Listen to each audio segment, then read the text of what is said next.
غازی یہ تیرے پراسرار بندے جنہیں تو نے بخشا ہے ذوق خدائی۔ طارق بن زیاد، فاتح اندلس، عالم اسلام کا ایک درخشاں ستارہ۔ اس جوان سال سپاہ سالار کی بدولت مسلمانوں نے اندلس اور اسپین پر 800 سال حکومت کی۔ داستان کی طرف بڑھنے سے پہلے آپ سے گزارش ہے کہ ہمارے چینل گلوبل نالج کو سبسکرائب کریں تاکہ ہر نیو آنے والی ویڈیو کا نوٹیفیکیشن آپ کو مل سکے۔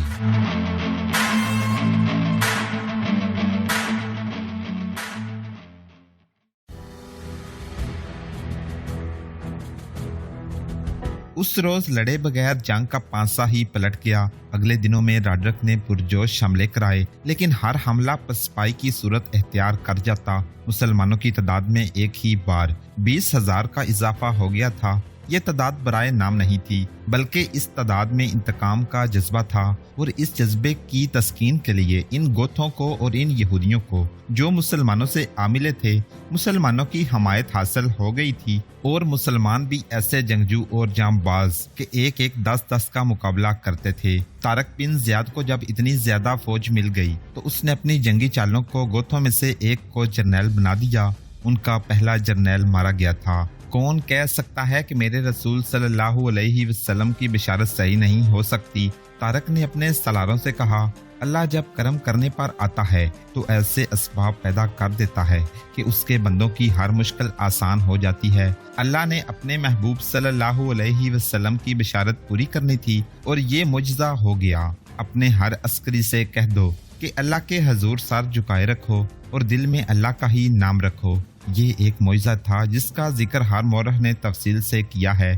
ادھر دریائے گادلیت کے کنارے ایک خوشنما خیمے میں، جس کے اندر محل کے ایک کمرے کا دل نشین منظر بنا ہوا تھا، شاہ اندلس راڈرک شدید بے چینی اور غصے کا مجسمہ بنا ہوا تھا۔ کبھی وہ بیٹھ جاتا اور اچانک گیند کی طرح اچھل کر کھڑا ہو جاتا اور خیمے کے اندر تیز تیز ٹہلنے لگتا۔ کبھی تپائی پر زور سے گونسا مارتا، کبھی اپنے ایک ہاتھ پر دوسرے ہاتھ کا مکہ مارتا۔ اس کے 2 جرنیل خیمے سے باہر ڈرے سہمے ہوئے کھڑے تھے۔ شہنشاہ معظم کو اس طرح دل برداشتہ نہیں ہونا چاہیے۔ جرنیل نے کہا، گوت دھوکہ دے گئے ہیں تو کوئی فرق نہیں پڑے گا، ہم ان گوتھوں کی نسل ختم کر دیں گے۔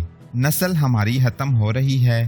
راڈرک نے بڑی زور سے اپنا پاؤں زمین پر مارا اور گرج کر بولا، تم اس قابل ہوتے جو کہہ رہے ہو تو یہ لڑائی پہلے دن ہی ختم ہو جاتی۔ تم نے اس دشمن کا کیا بگاڑ لیا ہے جو تعداد کے لحاظ سے ہمارے سامنے اس طرح ہے جیسے آدمی کے پاؤں تلے چیونٹیاں ہوں، لیکن یہ چیونٹیاں ہمارے وجود پر چڑھ آئی ہیں۔ دشمن کمزور ہونے کی بجائے پہلے سے زیادہ طاقتور ہو گیا ہے۔ میری نظروں سے دور ہو جاؤ۔ جرنیل نے نظروں سے دور ہو جانے کی بجائے پیالے میں شراب ڈالی۔ ہم شہنشاہ کو اس حالت میں نہیں دیکھ سکتے۔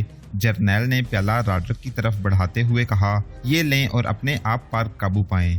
راڈرک نے پیالہ اس کے ہاتھ سے لے کر زمین پر دے مارا اور اس کے ٹکڑوں کو ٹھوڈ مارنے لگا۔ تم میرے ہوش و حواس گم کرنا چاہتے ہو، راڈرک نے کہا۔ تم چاہتے ہو کہ میں اتنی بڑی حقیقت کو بھول جاؤں؟ جرنیل خیمے سے نکل گیا۔ راڈرک نے بوڑھے جرنیل کو آواز دی۔ جرنیل دوڑتا اندر گیا۔ راڈرک کچھ سکون میں تھا۔ معلوم ہوتا ہے وہ یہودی کہن ناکام ہو گیا ہے، اس نے بوڑھے جرنیل سے مایوسی کے لہجے میں کہا۔ اس نے کہا تھا کہ ایک نوحیز لڑکی کی جان کی قربانی دینے سے مجھ پر بڑے شگون کا اثر ہوگا تو وہ زائل ہو جائے گا۔ میں نے اسے لڑکی دے دی تھی، اس نے لڑکی کی جان کی قربانی دے دی ہوگی، وہ ضائع ہو گئی ہے۔ اس یہودی نے ہمیں دھوکہ تو نہیں دیا ہوگا۔ میں ابھی ایک سوار کو تلیتا بھیج دیتا ہوں، بوڑھے جرنیل نے کہا۔ وہ معلوم کر کے آ جائے گا، کب پہنچے گا، کب آئے گا، راڈرک نے ایسے لہجے میں کہا جس میں شکست خوردگی کی جھلک نمایاں تھی۔ مجھے ہرکل کا برج نہیں کھونا چاہیے تھا۔ اس برج کی رکھوالی کرنے والے دونوں راہبوں نے مجھے روکا تھا۔ تم میرے ساتھ تھے، تم نے بھی سمجھایا اور مجھے منع کیا تھا۔ اس وہم کو دل سے نکال دیں شہنشاہ، جرنیل نے کہا۔ کیسے نکال دوں؟ راڈرک نے ڈری ہوئی آواز میں کہا۔ کیا تم دیکھ نہیں رہے کہ ہم نے لڑائی کا جو منظر برج کے اندر دیکھا تھا وہ یہاں ہم ہر روز دیکھ رہے ہیں، مسلمانوں کے وہی نعرے سن رہے ہیں، اور اپنی فوج کی ویسی ہی پسپائی دیکھنے میں آئی ہے۔ میں نے برج کے لڑائی کے منظر میں اپنے آپ کو دیکھا تھا، پھر میں نے اپنے گھوڑے میرے بغیر بھاگتے ہوئے دیکھے تھے، اور وہ لڑکی پھر میرے خوابوں میں آنے لگی ہے جسے میں نے پمپلونا میں قتل کیا تھا۔ مورخ لین پول اندلس کے دور کے 3 مورخوں کے حوالوں سے لکھتا ہے کہ راڈرک پر یہ دونوں برج اور لڑکی آسیب کی طرح سوار ہو گئے تھے۔ یہودی سحر جس نے اسے اس آسیب سے نجات دلانی تھی مرینا کے ہاتھوں مارا جا چکا تھا۔ 20 یا 30 ہزار گوت اس کا ساتھ نہ صرف چھوڑ گئے تھے بلکہ اس کے خلاف لڑ رہے تھے۔ جنگ گادلیت کا 8واں دن طلوع ہوا۔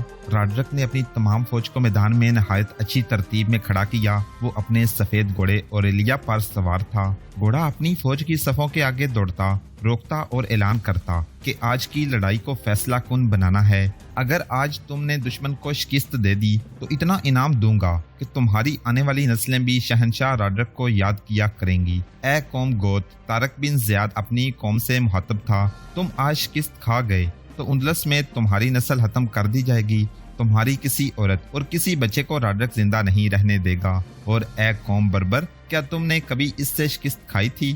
اگر اب شکست کھا بیٹھے تو کہاں جاؤ گے؟ تم پہلی بار کسی دوسرے ملک میں آئے ہو۔ عربی مسلمان کئی دوسرے لکھوں کو سلطنت اسلامیہ میں شامل کر چکے ہیں۔ کیا تم اپنے عربی بھائیوں سے کہلوانا پسند کرو گے کہ بربر کسی دوسرے ملک میں جانے کے قابل ہی نہیں تھے؟